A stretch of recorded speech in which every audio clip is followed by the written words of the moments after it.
RSS के leader Ram Madhav को America में तल्ख सवालात का सामना करना पड़ा। बताया जाता है कि एक शख्स जो कि मुबैना तौर पर खुद को सहाफ़ी बता रहा था, प्लेकार्ड के साथ खड़ा था और उसने राम माधव पर सवालात की बौछार की। उसने सवाल किया कि आरएसएस के लीडर अमेरिका क्यों आए हैं, आपका एजेंडा क्या है। इस शख्स ने यह भी सवाल किया कि क्यों हिंदुस्तान में मुसलमानों और ईसाइयों पर जुल्म होता है, लेकिन राम माधव ने इन सवालों का कोई जवाब नहीं दिया। Shri Madhav ji, how you doing? What do you have to say about the RSS burning Christians alive? What do you have to say about the RSS gang raping Muslim women? What do you have to say about the RSS massacring Christians and Muslims in India? Lynching people for eating beef? Hey Shri Madhav ji, why are you in America? Why are you in America, Madhav ji? What's your agenda? What's your agenda in this country?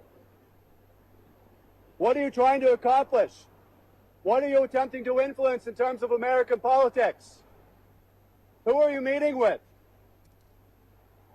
Who are you meeting with? Are you reporting it? And most importantly, Shri Madhav ji, what do you have to say about the RSS gang raping Muslim women?